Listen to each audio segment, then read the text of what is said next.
तर बोलले की तुझं एशियन स्पर्धेसाठी सिलेक्शन झाले. तर एशियन स्पर्धेसाठी मला उझबेकिस्तान रशियामध्ये मास रेसलिंगसाठी बोलवलं होतं. मधल्या पिरियडमध्ये म्हणजे 2 मंथ्स होते.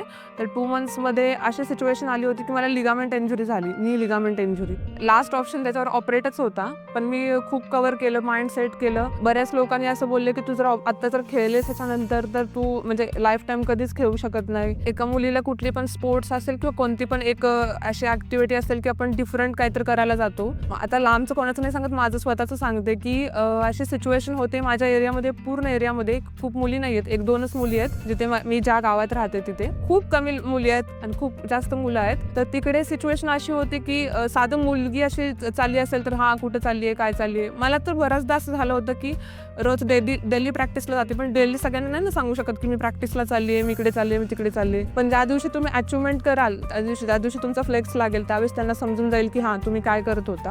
आणि असं लाईफ तर कोण पण जगत असते, पण जर काहीतरी मिसाल बनायचं असेल तर सगळ्यांपेक्षा वेगळं काहीतरी करावं लागेल, सगळ्यांपेक्षा जास्त एखाद्या गोष्टीवर प्रॅक्टिस म्हणजे फोकस करावं लागेल. मी प्राजक्ता पांडुरंग पाटील, मी सातारामध्ये राहते, सातारा कराड तालुका.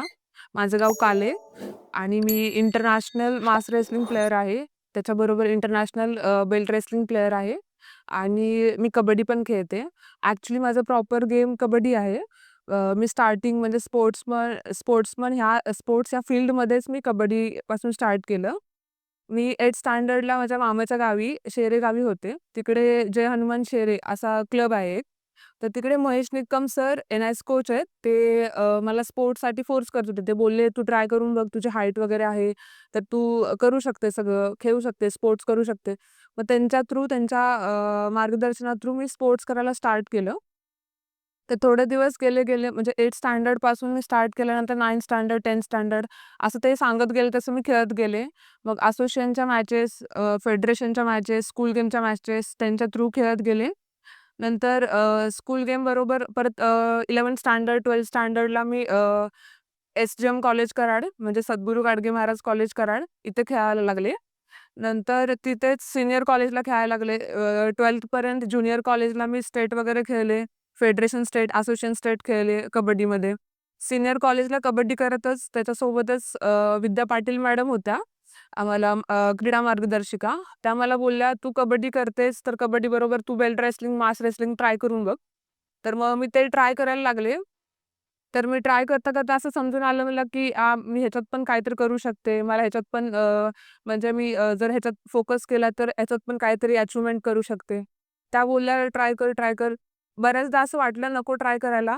पण त्यांनी मला एक नगरचे भुजबळ सर म्हणून होते, ते कोच म्हणून सजेस्ट केले.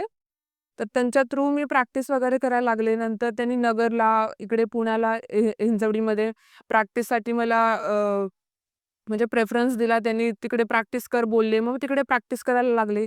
नंतर हळू-हळू मॅचेस खेळायला बाहेर घेऊन जावं लागले ते. नंतर स्टेट खेळले. आत्ता लास्ट टाईम गोंदियामध्ये आम्ही स्टेट खेळलो. तिकडे स्टेटला मला बेल्ट रेसलिंगला गोल्ड आणि मास रेसलिंगला गोल्ड दोन्हीकडे पण गोल्ड लागलं. त्याच्यानंतर थोडी इंजुरी झालेली. तर म्हणजे खेळायचं की नाही असं चाललं होतं. आणि ॲक्चुअली नॅशनलचा कॅम्प लागणार तेव्हाच माझं कबड्डीचं पण ह्याचा आशुमेधचा पण कॅम्प लागणार होता. तर तिथे खूप कन्फ्युजन झालं होतं. पण नंतर 2 कोच लोकांचं खूप म्हणजे मनापासून ऐकल्यानंतर असं वाटलं, की आणि माझे फ्रेंड पण बरेच होते, की ज्यांनी मला खूप सपोर्ट केला आणि ते बोलले, "नॅशनलला प्रेफरन्स दे." तर मग मी नॅशनलला प्रेफरन्स दिला. नंतर कॅम्प वगैरे झाला नगरला, तेलंगणा, हैदराबादमध्ये बेल्ट रेसलिंग आणि मास रेसलिंगचं नॅशनल होतं. तर तिकडे 4 दिवसाच्या मॅचेसमध्ये मला बेल्ट रेसलिंगला सिल्व्हर मेडल आणि मास रेसलिंगला गोल्ड मेडल भेटलं. त्याच्यानंतर थोडे दिवस गेल्यानंतर सर बोलले, की "तुझं एशियन स्पर्धेसाठी सिलेक्शन झाले." तर एशियन स्पर्धेसाठी मला उझबेकिस्तान, रशियामध्ये मास रेसलिंगसाठी बोलवलं होतं. तर तिकडे मी कॉम्पिटिशनला गेले. पण कॉम्पिटिशनला जायच्या मधल्या पिरियडमध्ये म्हणजे 2 मंथ्स होते. तर 2 मंथ्समध्ये अशी सिच्युएशन आली होती, की मला लिगामेंट इंजुरी झाली, नी लिगामेंट इंजुरी. आणि लिगामेंट खूप टिअर होती. म्हणजे ॲक्चुअली 10 लेंथ असते त्याची लिगामेंटची. तर त्याच्यात मला 9 टिअर होता. तर खेळणं पॉसिबल नव्हतं. लास्ट ऑप्शन त्याच्यावर ऑपरेटच होता. पण मी खूप कव्हर केलं, माइंड सेट केलं. बऱ्याच लोकांनी असं बोलले, की "तू जर आता जर खेळलेस ह्याच्यानंतर तर तू म्हणजे लाईफ टाईम कधीच खेळू शकत नाही." मग माझे कोच आणि माझे फ्रेंड खूप सपोर्टिव्ह होते. पण स्टडीसाठी पण लोकं खूप बोलत होते, फॅमिली पण बोलत होती, की "नको करू." नंतर कोच असे होते, की खूप ठामपणे उभा राहिले आणि मला बोलले, की "तू कर, तू करू शकते." मग मी नंतर रिकव्हरी करायला चालू केली. कर्नाटकला थेरपी वगैरे चालू केली. नंतर थेरपी करत-करत ज्यावेळेस मला असं वाटलं, की नाही मी आता करू शकते. पण इंजुरी त्रास तर देत होती, पेन खूप होत होता. पण मला एशियन खेळायचं होतं आणि हा गोल्डन चान्स कोणाला पण सारखा-सारखा भेटत नाही. तर कोच बोलले, "कर." तर मी केलं त्यांचं ऐकून. नंतर तिकडे मला 4th प्लेस भेटली एशियनला. म्हणजे एवढी सिच्युएशन वाईट होती, की खेळणं पण पॉसिबल नव्हतं आणि तिकडे जाणं पण पॉसिबल नव्हतं आणि पहिली महत्त्वाची गोष्ट म्हणजे ॲटमॉस्फिअर चेंज होतं ना खूप म्हणजे दुसऱ्या कंट्रीमध्ये गेल्यावर. तर ते सगळं मॅनेज करून, तिकडचं खाणं मॅनेज करून, सगळं करून मॅचेस खेळल्या. नंतर तिकडे 4th मेडल बसलं. 5th राउंडला पोहोचले मी आणि 4th मेडल आलं मला. फॅमिली सपोर्ट पहिल्यापासून होताच, पण बऱ्याचदा असं झालं 10thला असल्यावर बोर्डची एक्झाम येते. नंतर 12thला पण बोर्डची एक्झाम येते. तर फॅमिली तेव्हा बोलायची, "नाही, ह्या इयरला खेळू नको." पण तेव्हाच अशी सिच्युएशन असते, की 10thला जर खेळले मी, तर मग 10thच्या बोर्डला मार्क्स पण भेटणार होते स्पोर्ट्सचे. पण खेळाकडे जर लक्ष दिलं, तर इकडे नाही होणार. म्हणून फॅमिली बोलत होती, "नाही, नाही खेळायचंच नाही." म्हणून 10thला 12thला.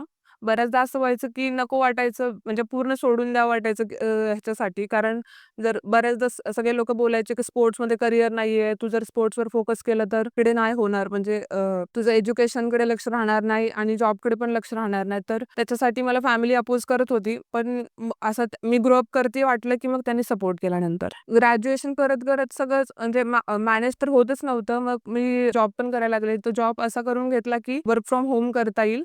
मग तेव्हा लास्ट इयरला म्हणजे टी-वायला होते त्यावेळेस माझा बी-एससी केमिस्ट्री ॲक्चुअली सब्जेक्ट होता. तर केमिस्ट्रीला जॉब करणं पॉसिबल नाही कारण डेली पूर्ण फुल डे प्रॅक्टिकल्स करावे लागतात.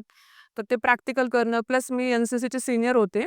तर एन-सी-सीचे सीनियर ते मॅनेज करणं, प्रॅक्टिस करणं हे सगळं खूप लोड जायचं. तर मी जॉब घरून करून फॅमिली जरा फायनान्शियल सपोर्ट करून त्याच्या थ्रू करू लागले मग. प्रॅक्टिस 3 टाईम्स करावं लागतं म्हणजे दुपारी केव्हा मॅनेज होईल तेव्हा. मॉर्निंगला 5 वाजता उठून लवकर प्रॅक्टिस करावं लागतं. ॲक्चुअली सगळे लोकं 7ला येतात, तर मी 5 पासून 7 पर्यंत स्वतःचा वर्कआउट, मेडिटेशन वगैरे करते. नंतर नाईटला जर क्लबमध्ये करत असेल तर 3 ते 7 प्रॅक्टिस करतो. नसेल तर मग दुसरीकडे प्रॅक्टिस करणार असेल तर 6 ते 8 प्रॅक्टिस करतो. जर्नीमध्ये खूप लोकांनी सपोर्ट केला. ॲक्चुअली असं प्रॉपर नेम नाही घेऊ शकत. पण माझे जे कोच आहेत Mahesh Nikam sir, always supporting person आहे, की ज्यांनी मला कधीच कुठल्याच गोष्टीला काही कमी पडू नाही दिलं. ऑब्व्हियसली त्याच्याबरोबर माझी फॅमिली पण सपोर्टेड आहे आणि माझा एक फ्रेंड आहे, तर तो पण मला खूप सपोर्ट करतो. तो पण ॲक्चुअली कबड्डी प्लेयरच आहे, तर तो पण खूप सपोर्ट करतो मला. जसं टुर्नामेंट असतील तशा टुर्नामेंट वाईज मी प्रॅक्टिसला म्हणजे डिव्हायडेशन करते. जर कबड्डीच्या टुर्नामेंट आल्या तर कबड्डीला पहिला प्रेफरन्स देते, तिकडे प्रॅक्टिस करते. ॲक्चुअली सकाळचा जो मॉर्निंगचा वर्कआउट आणि जे आपलं प्रॅक्टिस असतं, जे आपण जिम वगैरे करतो मॉर्निंगला, ते काय दोन्हीला पण यूज होतं. म्हणजे जर बेल्ट रेसलिंग, मास रेसलिंग करत असेल तरी आणि कबड्डी करत असेल तरीही.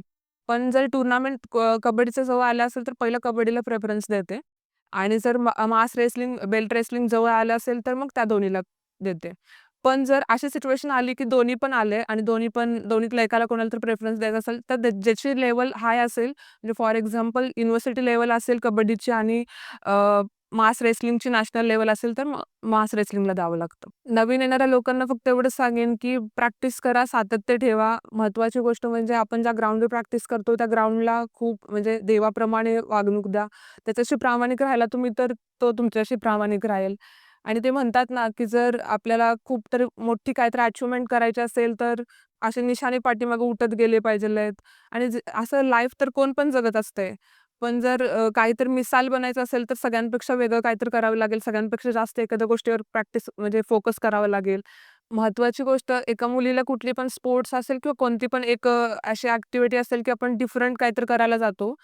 मग आता लांबचं कोणाचं नाही सांगत, माझं स्वतःचं सांगते, की अशी सिच्युएशन होते माझ्या एरियामध्ये, पूर्ण एरियामध्ये खूप मुली नाहीयेत. 1-2च मुली आहेत. जिथे मी ज्या गावात राहते तिथे. खूप कमी मुली आहेत आणि खूप जास्त मुलं आहेत.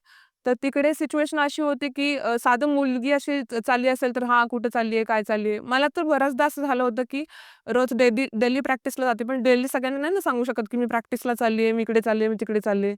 पण ज्या दिवशी तुम्ही अचिव्हमेंट कराल, त्या दिवशी तुमचा फ्लेक्स लागेल, त्यावेळेस त्यांना समजून जाईल, की हां, तुम्ही काय करत होता. मग तुम्हाला जो पर्सन अपोज करत असेल किंवा थांबवत असेल, त्याला एक्सप्लेन करा, की बाबा ही अशी सिच्युएशन आहे. बऱ्याचदा असं होतं, की लोकांना माहीत नसतं, की काय करतोय. मग तो थांबवणारच का? मग तुमची काय गोष्ट असेल, ते तुम्ही त्यांना एक्सप्लेन करा. ते तुम्हाला सपोर्ट करतील 100%. मुलींनी 100% फोकस केलं पाहिजेलच आहे स्पोर्ट्सवर. कारण आता अशी सिच्युएशन आहे, की बऱ्याचदा असं लोकांना वाटतं म्हणजे आताच पिढी मॅच्युअर होत चालली आहे. पण बऱ्याचदा त्यांना असं वाटतं, की नाही मुलगा खूप करू शकतो, मुलगा खूप हाय लेव्हलला जाऊ शकतो. बऱ्याच लोकांना असं वाटतं, की माझा मुलगा माझ्यासोबत लाईफटाईम राहणार आहे, मुलगी तर दुसऱ्याच्या घरी जाणार आहे. तर ते सपोर्ट करत नाहीत. पण मुलींना एक गोष्ट समजली पाहिजे, जर आपल्याला लाईफमध्ये काहीतरी अचिव्हमेंट पाहिजे असेल, कुठेतरी काहीतरी सक्सेस पाहिजे असेल, तर तुम्ही स्ट्रगल करणं खूप महत्त्वाचं आहे आणि प्लीज फोकस करा सगळ्यांनी. जे जे पण काय करताय स्पोर्ट्स करा, स्टडी करा, तुमचे अदर कुठली ॲक्टिव्हिटी असेल त्याच्यावर खूप फोकस करा आणि प्रॅक्टिस करा. रिअल टॉकची टीम खरंच खूप छान आहे, खूप सपोर्टिव्ह आहे आणि सगळ्यांना खूप म्हणजे असं वाटत पण नाही, की ते बाहेरची लोकं आहेत, खूप ॲडजस्ट करून घेतात. खूप म्हणजे आपलीच फॅमिली, आपलीच फ्रेंड्स आहेत असं सामावून घेतात. त्यांनी इकडे मला बोलवलं त्याच्याबद्दल खूप मनापासून धन्यवाद.